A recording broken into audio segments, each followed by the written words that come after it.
안녕하세요. 안녕하세요. 너무 오랜만에. 예. 네.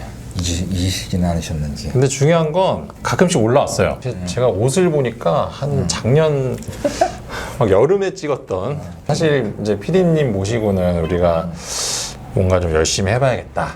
그래서 주기적으로 영상을 찍자 이랬는데 사실 다들 자기 밥 먹고 살기 힘들어갖고 이거 찍고 뭐 할 시간이 없었습니다.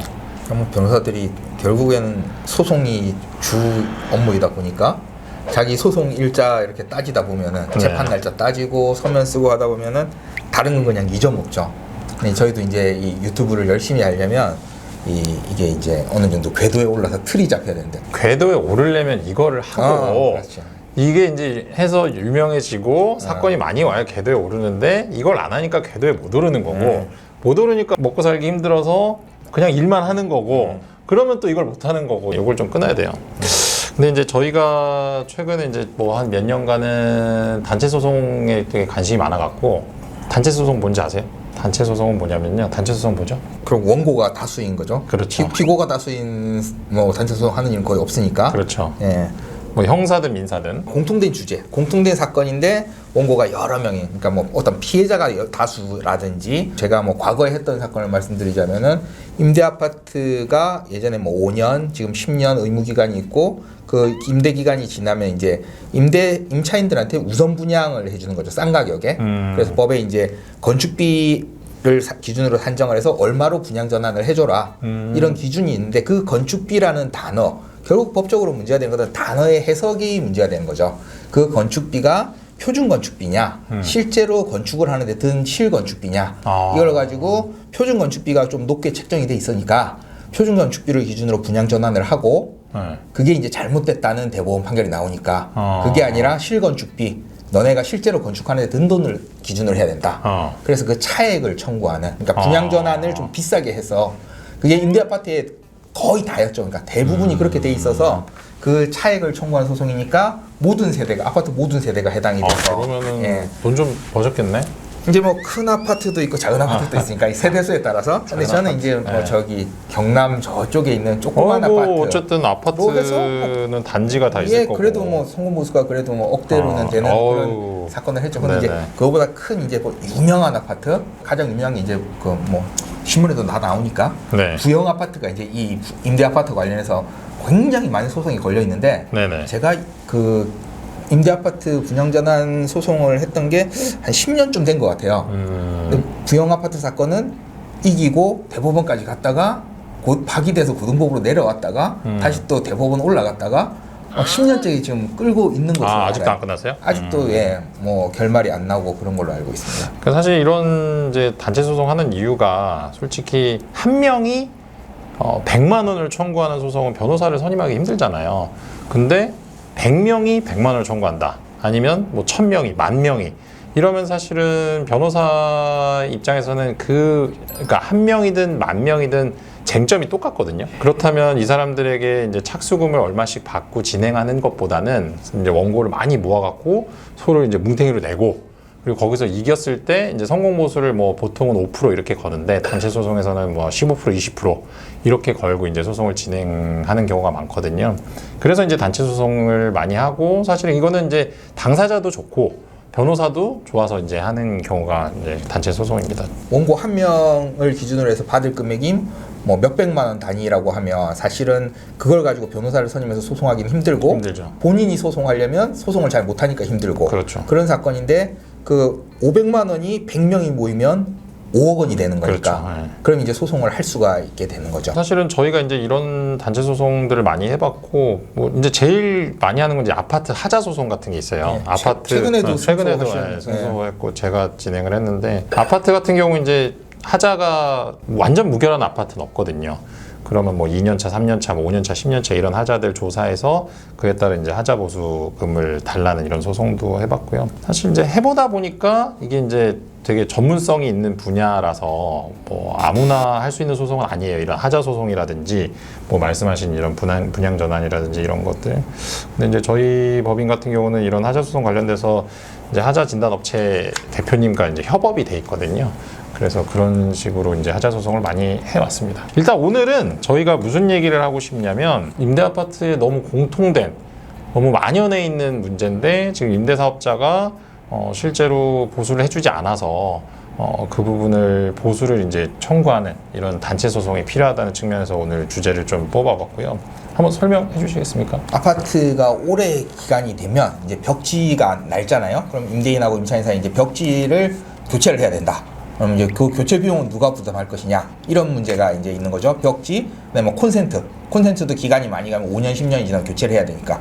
근데 이걸 이제 표준 임대차 계약서에서는 이 벽지나 콘센트를 10년 주기로 교체해 주도록 그렇게 되어 있어요. 그런데 실제로는 이걸 잘 모르니까 10년이 지나도 임대 아파트에서 이걸 교체를 그냥 안 해주는 거죠. 그리고 그냥 낡은 채로 그대로 살고 있는 거예요. 그러면은 그거를 보수를 받을 권리가 있기 때문에 10년이 지났는데도 벽지, 콘센트 보수가 안 됐다라고 하면 그 금액을 청구할 수가 있는 거죠. 그러니까 이제 그 임대주택법상 그 표준 임대차 계약서를 이제 사용을 해야 되는데 그 계약서에 쫙 나와 있어요. 구체적으로 이제 벽지, 장판 이런 게 이제 10년이 지나면 교체를 해줘야 되고 변색, 훼손, 오염 등이 있는 경우는 6년. 그러니까 좀 더 짧죠. 그리고 전등기구, 콘센트 이런 것도 10년. 보통은 제가 만약에 뭐 아파트나 뭐 주택 이런 거 임차를 하면 10년까지 살지 않잖아요. 대부분이. 그래서 이제 이 조항에 따라서 이제 임대인에게 보수를 요구하고 이런 경우가 잘 없는데 사실 오늘 이제 얘기하려는 임대 아파트 같은 경우는 사실 임대 아파트에 들어가서 2년만 살고 나오는 경우가 더 없잖아요, 사실은. 네. 그렇기 때문에 이분들이 이제 들어가서 살게 되면 10년이 지났음에도 불구하고 이런 어떤 계약서 조항을 모르시거나 법률 조항을 몰라서 실제로 보수를 청구할 수 있는데 청구를 하지 못하고 또 임대사업자 같은 경우는 자기들이 보수 의무가 있는데 안 해줘요. 그러니까 사실 이제 어쨌든 자본주의 사회고 누군가가 요구를 해야지 해주는 게 맞잖아요. 이제 그 사업자들 입장에서 봤을 때. 그러니까 요청은 안 하니까 그냥 안 해주고 있는 거예요. 예. 근데 사실 이게 너무 이제 만연해 있고 사실 제일 중요한 건 몰라요. 임대 아파트에 사시는 분들이 자기가 이거를 권리로서 청구할 수 있다는 거를 모르고 있습니다. 근데 이게 생각보다 10년 주기를 기준으로 할 때 뭐 벽지, 장판, 전등기구, 콘센트 이런 거를 다 바꾸면요 뭐 거의 한 1,000만 원 돈? 한 세대당. 그러니까 사실 아파트 이제 임대주택에 사시는 분들 입장에서는 이거를 실제 갈아야 된다는 소송이 아니라 그걸 해주지 않음으로 인해서 니네들이 계약 위반했으니까 채무불이행으로 손해배상을 해줘라. 그러니까 어쨌든 이제 뭐 소송을 하면 뭐 1,000만 원 가까운 돈을 받을 수 있는 그런 소송인 거죠. 좀 더 구체적으로 한번 뭐 이게 판결이 있지 않나요? 네. 많이 있죠. 많이 있어요. 왜 우린 이제 하는 거예요? 저희 뭐 이것저것 하는 게 많으니까. 그렇죠. 네, 맞아요. 사실은 이런 소송 종류도 정말 많고 너무 많죠. 예, 단체 소송 할 만한 건도 많으니까 저희가 뭐 이런저런 그리고 한 2년 동안 저희가 렌트카 소송에 맞아요. 거의 집중해 있었기 때문에 한번 뭐 판결 내용을 조금 간단하게 소개를 해주실까요? 유지수선 의무라는 것이 그러니까 우선 임대 아파트는 법상 표준 임대차 계약서를 작성하도록 되어 있고 표준 임대차 계약서는 이제 임대차 계약서 포맷을 만들어 놓은 거죠. 대부분 그걸 그대로 쓰는 거죠. 저희가 이제 부동산 가서 뭐 임대차 계약할 때도 거기서 주는 계약서에서 읽어보기만 하고 그대로 작성을 하는 거니까요. 특약만 빼고는. 그래서 그렇게 작성이 돼 있는데 그 표준 임대차 계약서상에 유지수선 의무를 제 구조에 이렇게 다 명시를 해놨죠. 아까 말씀하신 것처럼 벽지라든지 장판, 뭐 콘센트, 전등기구 이런 걸 다 써놨기 때문에 표준 임대차 계약서를 썼으니까 계약에 따라서 그걸 수선을 해줘야 될 의무가 생기는 거죠.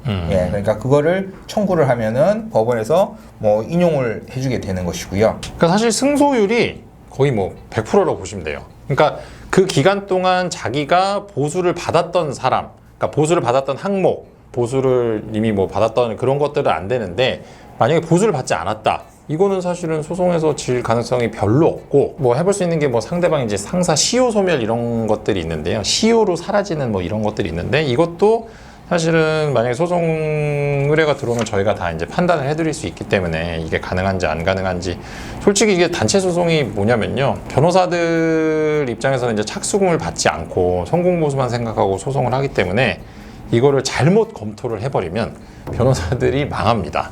그러니까 굉장히 자세하게 꼼꼼하게 검토를 해보고 이게 될지 안 될지에 대한 확신이 서야 저희도 소송을 하거든요. 그러니까 이거는 이제 뭐 저희가 검토를 아주 확실하게 해서 이 사건 소송의 승소율이 100%다. 이래야지만 이제 들어갈 수 있는 거죠. 그래서 이 사건 이런 류의 소송이 이제 사실은 진짜 해볼 만한 게 뭐냐면 아파트 하자 소송 같은 경우는 되게 어려워요. 하자도 되게 항목이 되게 많거든요.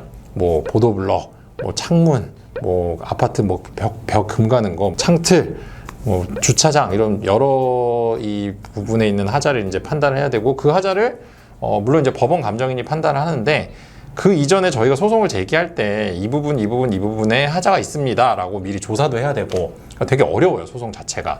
근데 이 소송은 그렇지가 않아요. 계약서에 나와 있는 어떤 하자, 그러니까 수선 의무를 얘네들이 그렇죠. 이행했냐 안 했냐 이것만 이제 따지면 되니까. 그래서 사실은 뭐 소송에 참가하시는 분들은 자기가 수선을 받은 적이 있는지 없는지 그렇죠, 이것만 아시면 돼요. 그리고 이제 임대 사업자가 수선을 그렇죠. 해주는 본인이 스스로 수선한 거는 관계없고 그렇죠. 그러니까. 그거는 관계없고.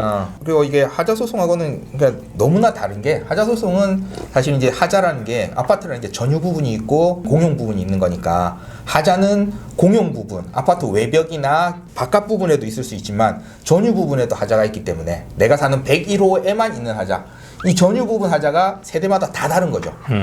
우리 집은 방문이 깨져 있어서 하자, 옆집은 욕조가 깨져 있어서 하자. 맞아요. 이게 다 다르기 때문에 그걸 집집마다 다 감정을 해야 되거든요. 맞아요. 그러니까 그 절차가 굉장히 시간도 많이 걸리고 비용도 많이 들고, 그런데 이 경우에는 10년이 지나면 새 걸로 해줘야 되니까 그쵸. 장판 새로 깔아주고 벽지 새로 해주고 해야 되는 거기 때문에 그런 감정이 아니라 평수별로 그냥 동일한 금액이 나오게 된다는 거죠. 거의. 네. 예, 그러니까는 훨씬 더 이건 좀 간이한 소송이 되는 거죠. 감정 당시에 이 집이 하자 보수를 받은 적이 없다면 뭐 요런 항목이 10년 지났으니까 뭐 이런 것들을 이제 받으면 되고, 사실 아파트 하자 소송 같은 경우는 뭐 보통 한 3년 걸려요. 감정하고 뭐 왔다 갔다 하는데 이거는 사실은 1년 정도 예, 지나면 1년 이내에 끝날 거라고 보죠. 네, 끝날 수 있는 소송이기 때문에 사실 요게 이제 저희가 요거 관련돼서 뭐 지금 진행을 앞두고 있는 사건도 있고, 그래서 이제 뭐 어쨌든 요 소송이 되게 의미가 있다라는 점을 알리기 위해서 오늘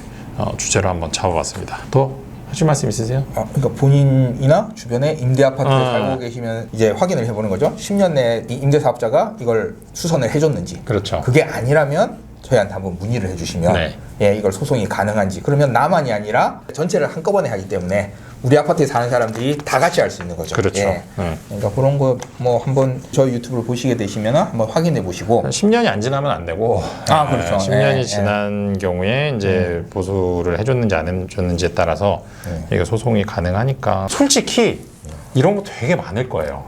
엄청 많을 거예요. 엄청 많은데 이제 당사자분들이 모르고 그냥 지나가고, 임대 사업자 같은 경우는 제발 모르고 지나갔으면 하는 뭐 그런 내용들인 그렇죠. 거죠. 왜냐하면 돈이 엄청 깨지니까. 사실 이거는 지금 제 생각에는 전국적으로 거의 뭐 몇천억, 뭐 거의 조 단위의 그 이상일 수 있죠. 그 이상의 어떤 손해배상 책임이 지금 산적해 있는 상황이거든요.